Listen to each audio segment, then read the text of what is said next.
HC 140.312, agravo regimental, relator o ministro Edson Fachin. Porque, obviamente, nós vamos estar a validar esse tipo de expediente. Ou isso se faz a vero, ou nós vamos ter a toda hora uma mente criativa fazendo aliterações, mudanças pequenas, para dizer é um novo fundamento. Com o ânimo de não conhecer de habeas corpus, e eu entendo. No julgamento das ADCs, do habeas corpus, no caso do ex-presidente Lula, eu falei da mídia opressiva. A gente vê gente, presidente, de Tribunal Superior, que diante de habeas corpus hoje treme de medo. Não faz muito eu vivi isso lá no eleitoral.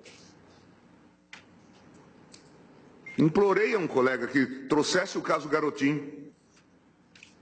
E ele pedia, pelo amor de Deus, que não pedisse a ele isso. E eu arquei com o ônus de decidir. Queria que ele dividisse as suas angústias com o colegiado. Não vou citar nome, mas é essa a realidade. As pessoas hoje estão com medo. Juízes com garantia de vitaliciar estão com medo. Estão com medo do Jornal Nacional, estão com medo da Folha de São Paulo.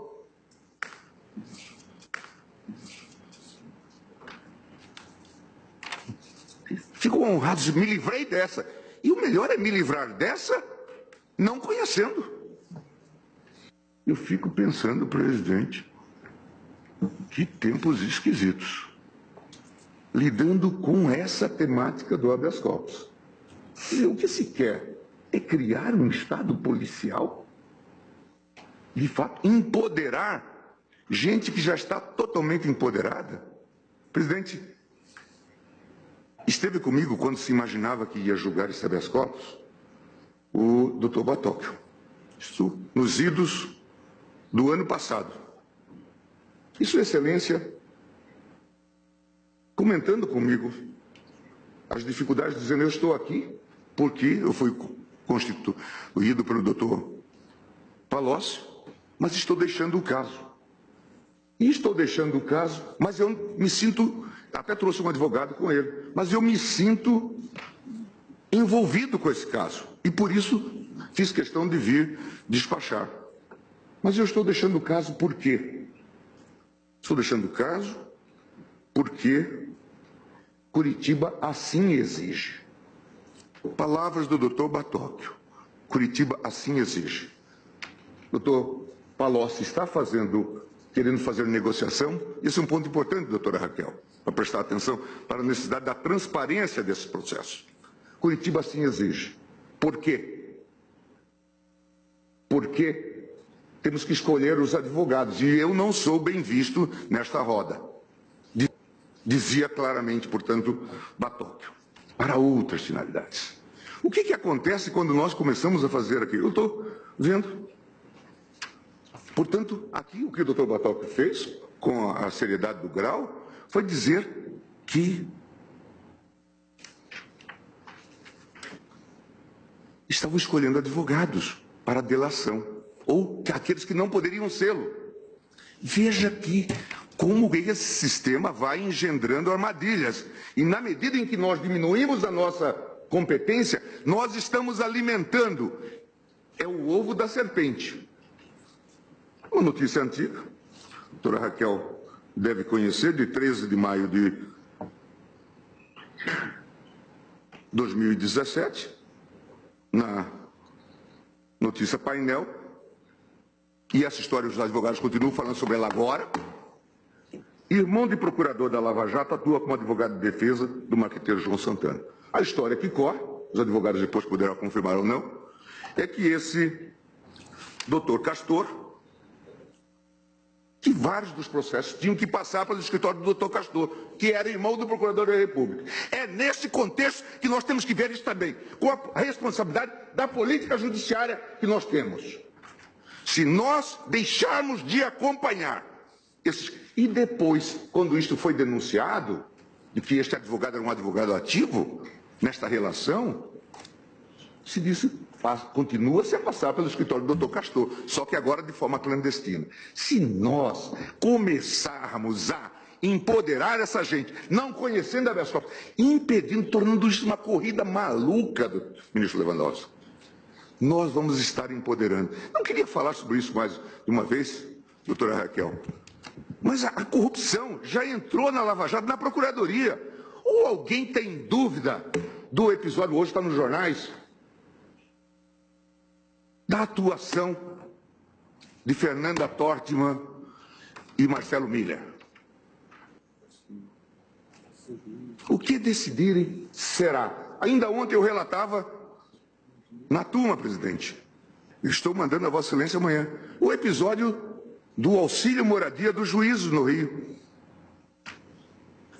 em que um dos requerentes é o doutor Bretas. E o que aconteceu neste processo? Nós estamos falando só de desvios, presidente, que vão se acumulando nessa gente empoderada que está aí. Um processo movido pelo Paulo Espírito Santo, Bretas e outros juízes no Rio de Janeiro, perante um colega seu, para ganhar benefício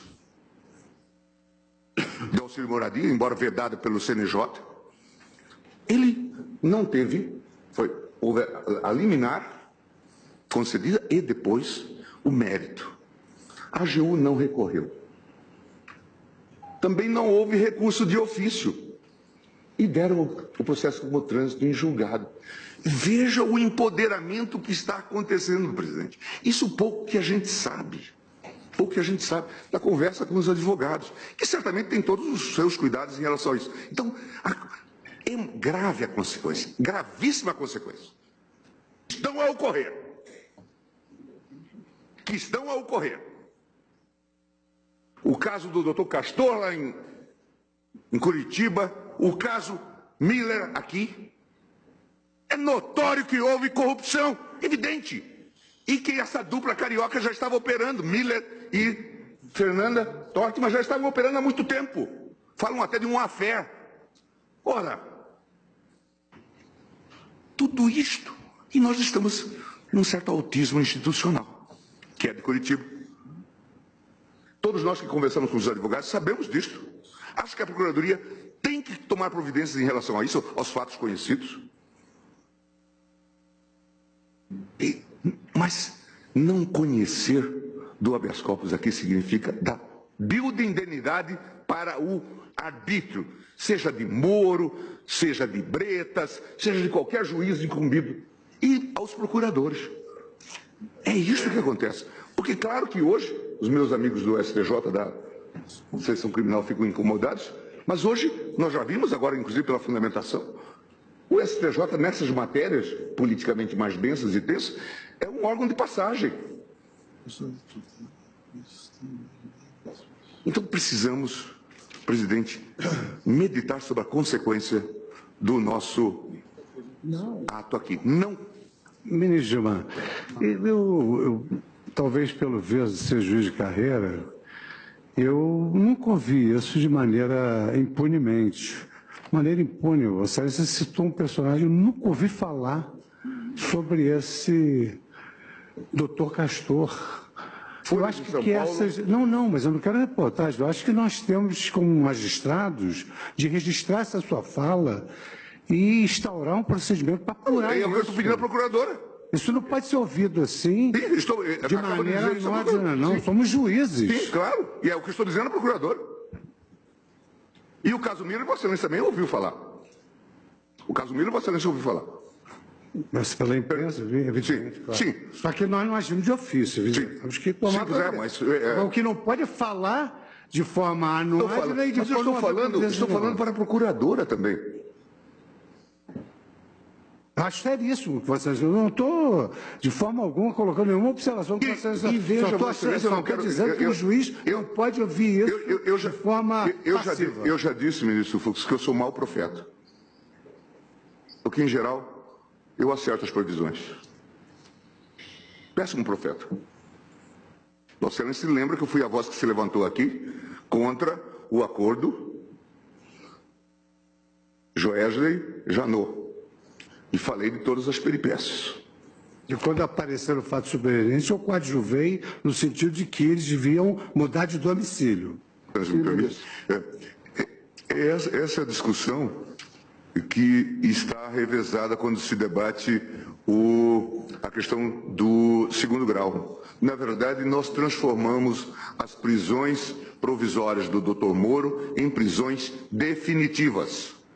Esse é o resultado nesses casos. São intangíveis. Então é melhor suprimir a Constituição. Já que tem o Código Penal de Curitiba, que também se cria a Constituição de Curitiba. É isso que nós estamos fazendo. É isso que nós estamos fazendo. As prisões provisórias, as prisões cautelares, elas ganham caráter de definitividade. Porque se trata de decisões bem elaboradas, porque se esse sujeito fala com Deus, de que nós estamos falando? Ou porque nós estamos fazendo um populismo judicial? Veja, o que Vossa Excelência toca é exatamente nisto. E não é neste caso só, nos vários casos. As prisões provisórias, se elas não puderem ser revistas, elas se tornam definitivas. E aí nem precisa esperar, como Vossa Excelência disse, o segundo grau. Já basta a queda da caneta na prisão provisória. Não precisa esperar a sentença. É essa a consequência da decisão que nós estamos tomando. Decidir não conhecer. Além do que, vamos estabelecer realmente, como eu já disse, essa corrida maluca, ou uma corrida de obstáculos com os obstáculos móveis. É isso que nós estamos inventando. Deixa eu colocar um novo obstáculo. É isso que se quer? É isso que é o sistema jurídico coerente e íntegro? Vossa Excelência acho que colocou o dedo na ferida ao chamar a atenção para a definitividade das prisões provisórias. Neste caso, inclusive, daqui a pouco ela já dura uma pena, porque já são 2 anos de prisão quase.